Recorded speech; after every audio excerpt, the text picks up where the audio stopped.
Place Saint-Christophe, premier sujet. Avant de céder donc la parole à François pour le paysage, s'inscrivait pour nous donc justement dans ce lien avec la rue Saint-Christophe, avec le centre-ville.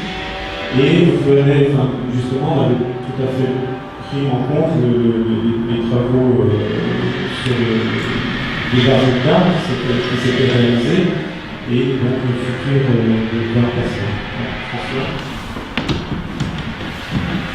Oui, donc, en termes de paysage, ce qui est très impressionnant et très stimulant dans ce projet, c'est la diversité des espaces. On a effectivement ici la place Saint-Christophe, la place Fernand-Marquini, le square de l'Évêché, le square Saint-Pierre, puis la Bannière. C'est assez rare d'avoir au sein d'un même projet différentes échelles à traiter.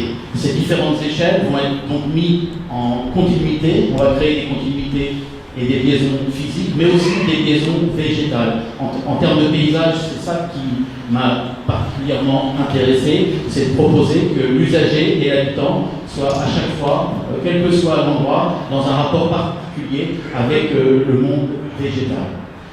Concernant plus particulièrement la place Saint-Christophe, elle est installée dans le gabarit donc, du boulevard Jeanne d'Arc. Donc la première idée a été vraiment de créer un fond de perspective à ce boulevard et en même temps un trait d'union sur son prolongement, puisque c'est le même gabarit qui prolonge. Donc le tapis vert, on propose d'installer un tapis vert, une grande esplanade centrale qui sera un lieu de rencontre, un lieu où pourront s'organiser des festivités, des pique-niques et autres, une animation, et en retravaillant le système de stationnement et de circulation et la place de laisser aux piétons. Donc ce que l'on peut voir sur ces images, ce sont des illustrations du type d'aménagement, donc des traversées latérales qui vont permettre de part en part de traverser cette place, les voitures qui vont être installées dans des plantations qui vont être nouvelles et créer un sous-étage et une nouvelle stratification de plantations, comme vous le voyez sur l'image en bas à droite, et puis une série d'alcôves dans cette espèce de pincement.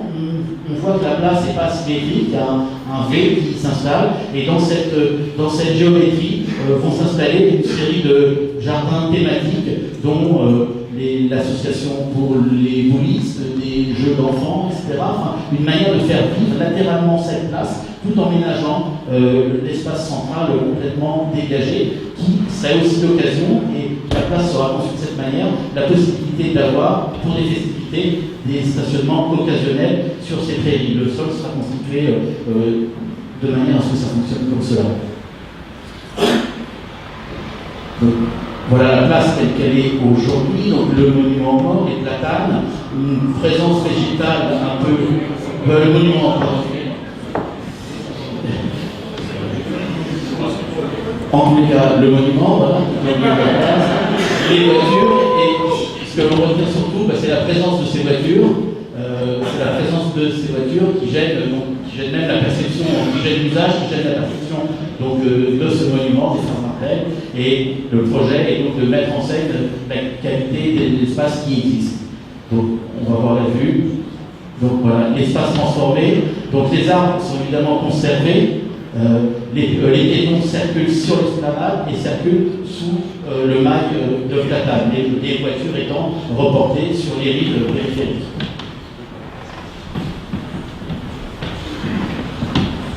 Donc on aperçoit du mobilier qui est installé, Marc en parlera.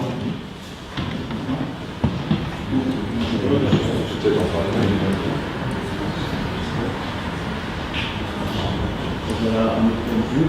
Donc ce qu'on voit bien, en fait ce qui est formidable, c'est que tout le décor est là.